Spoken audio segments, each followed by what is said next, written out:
The first thing I had to do in my life was know deep down in my heart who I was as a man. I had the capacity to be everything that I wanted to be. I had the capacity for work ethic. I had the capacity for honesty. I had the capacity for self awareness. But I had to remove everything in my life that was blocking me, hindering me, stunting me from growing in that direction. People, places, and things that did not fit the narrative that I saw for my life. I decided to see myself for who I really was. A hard-working, good-looking, in-shape man, strong, intelligent, capable. I saw myself as a business owner. I saw myself as a millionaire. I saw myself as an upscale, classy man with integrity, longevity, and wise. So I had to remove everything and everyone out of my life that did not fit that narrative. And I had to work on the behaviors that I already knew were inside of me. And I had to get rid of the behaviors, not just the people and places, but the things inside of me that were hindering me. Anger, jealousy, fear, worry, selfishness, self-centeredness. That was the key to all of my problems. And once I realized I had to be a better man, not only for myself, but for everyone around me, once I got rid of that selfishness, then I had the capacity to remove these things out of my life. It was hard to remove old friends. It was hard to stay away from old places. But once I realized that everything was not about me, everything is about the purpose. Everything is about the principle.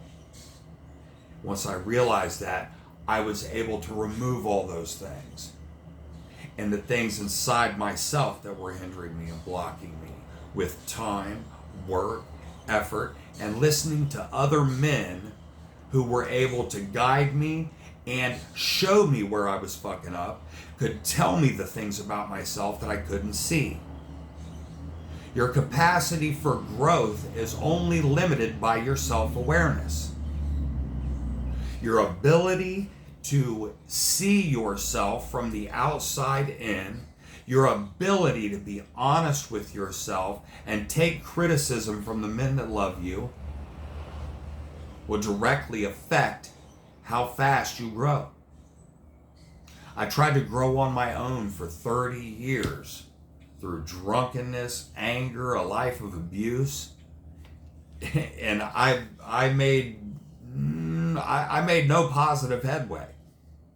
It wasn't until I started learning the wisdom of old men. First, we learn the universal wisdom of old men. Then we can challenge the universal wisdom of new men. But until you have that foundation of universal truth, you have no paradigm to judge from. You develop your paradigm through universal wisdom. You change your beliefs. You alter your beliefs, therefore you alter your thoughts, therefore you alter your words, therefore you alter your actions, which become habits, which become a lifestyle. Success, physical fitness is a lifestyle. And the key to changing my mind was physical fitness. After being shot in the face with a .44 Magnum, I didn't have a positive thought in my head for 2 years. I drank myself to death every single day. Bottles of pills, bottles of alcohol, whatever I could do to escape reality on a daily basis. And then I remembered that I had won a fitness competition and had some personal trainers. I remembered how I used to be happy, and I was like, God, I haven't been happy in a long time. I got in the gym and started pushing a little iron. I was so weak I couldn't do one push-up. Not one. I swear to God. I could not do one push-up.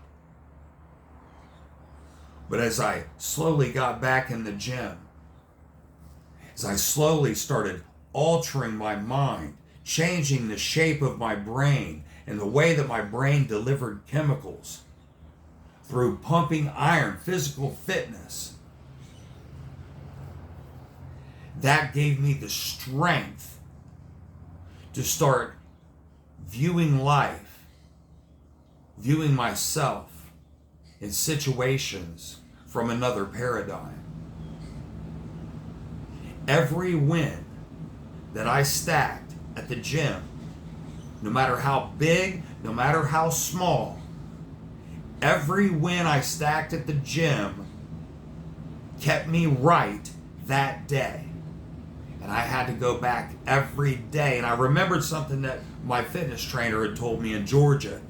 He said, physical fitness and health is not a singular achievement. It's a lifestyle. It's a lifestyle.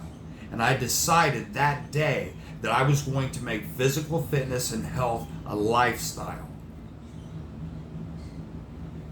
Now, did I fall off here and there? Yes, I did. Yes, I did. But I got back on and I kept on moving forward. Universal wisdom does not change. If you're operating on principle, okay, some people are family-centered, some people are friend-centered, some people are self-centered, some people are work-centered. If somebody's work-centered, they're going to make decisions based on what's best for their work, their job.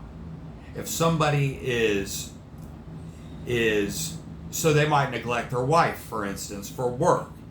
If somebody is family-centered, they might neglect work for their family. If somebody is friend-centered, they might neglect everything for a friend. If somebody is self-centered, they're going to make their decisions based on, okay, what's best for me? She doesn't matter, they don't matter, he doesn't matter, what's best for me.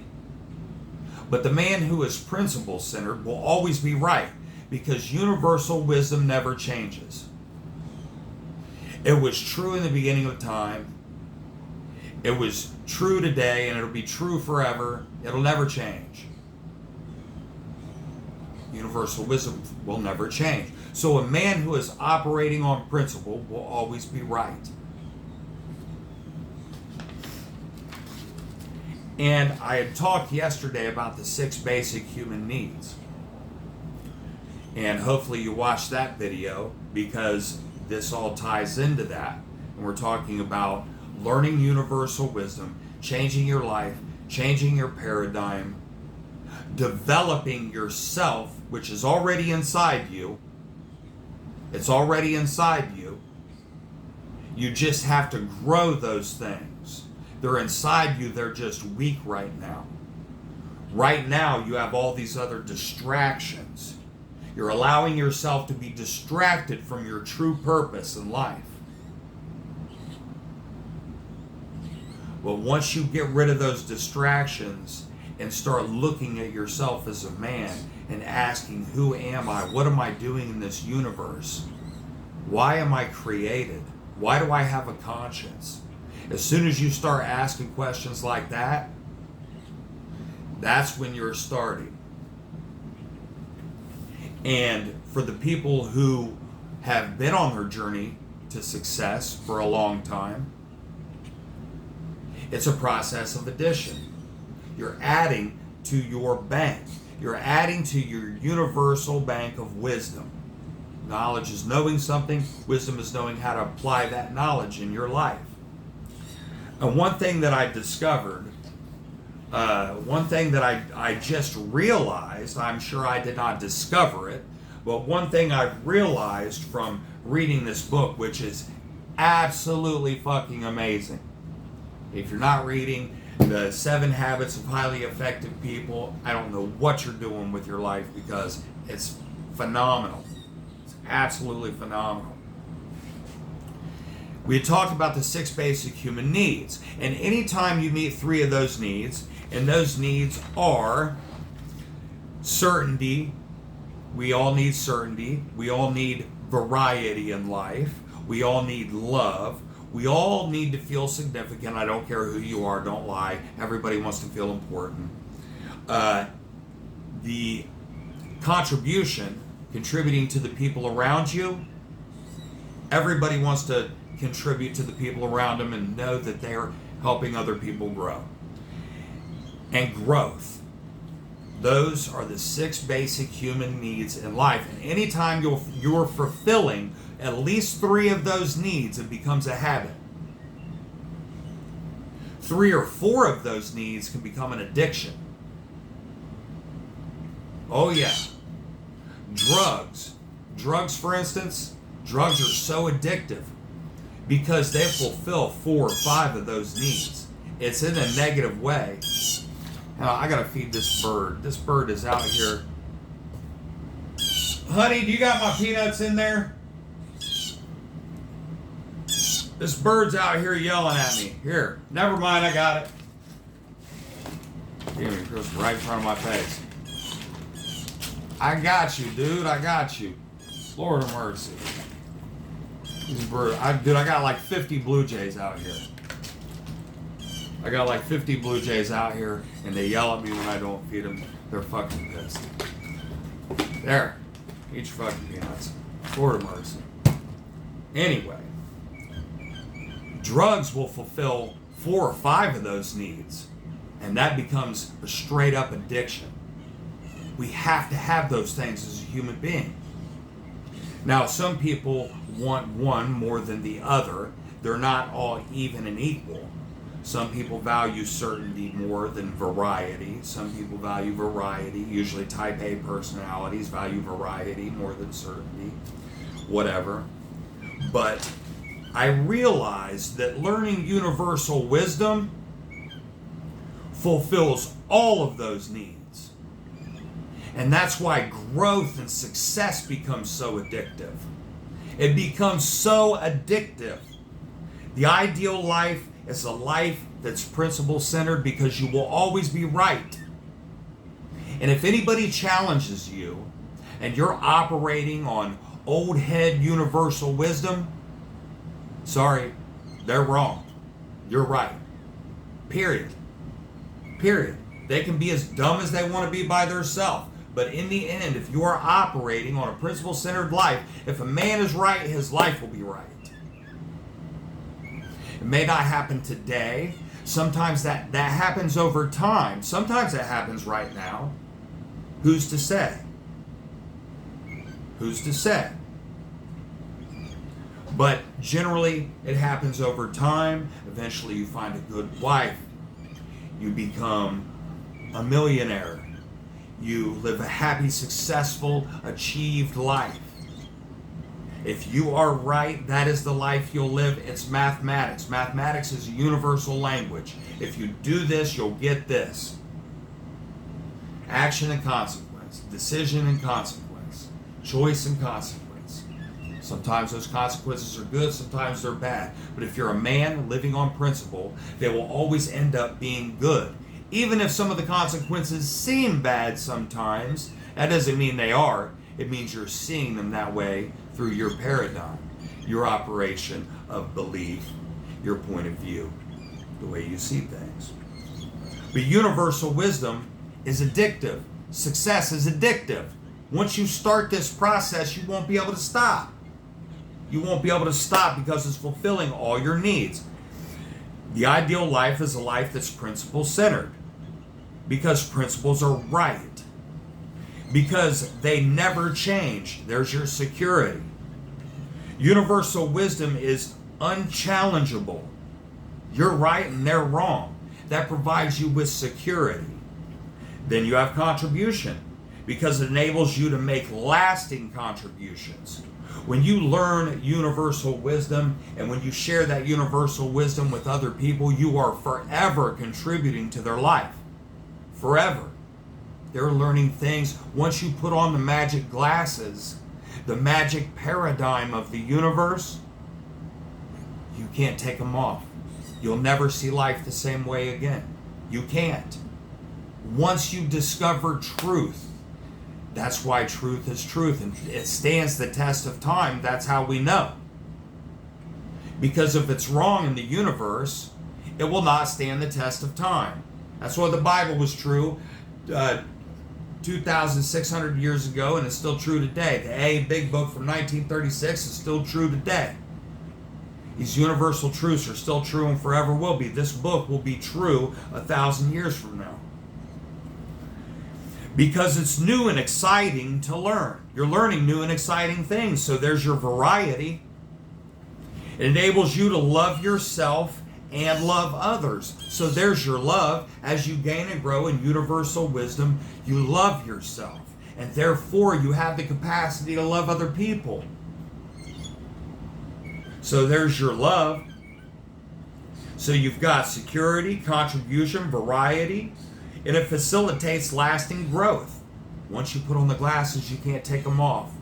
You grow, and you grow forever on universal wisdom. So there's your growth, and it establishes you as a wise and important man. There's your significance. When you operate on principles, when you operate on universal wisdom or truth, you're a wise man. You can help other people. You have what they want. Therefore, you are an important person. Bedros Keuilian, Wes Watson, Andy Frisella, Tony Robbins, Bob Proctor, may rest in peace. Those are men that will never be forgotten. They've operated so highly, on such high levels, they've affected so many people's lives in such a strong way that they will forever be important. They will forever be valuable, important men. So, learning universal wisdom is an addiction, which becomes a lifestyle. Success is addictive. I guess that's the point of all this. I don't know. I'm just in flow state making this video. I have no fucking idea what I'm doing at all. I'm just sharing this shit with you guys. Whatever. Have a good day. Love you guys. Put all this shit to use. If you don't know about 7 Habits of Highly Effective People, that's an awesome book. Also, Napoleon Hill, Think and Grow Rich. Ed Mylett, The Power of One More. There's so many books out there. When people do my 3-month program, I have them do reading material such as this right here. And I like them to at least read the book every day on a regular basis, even if it's 1 or 2 pages. That's part of the program, the 3-month business program. You guys have a wonderful day. Apply this stuff in your life. I love you guys. Have a good one.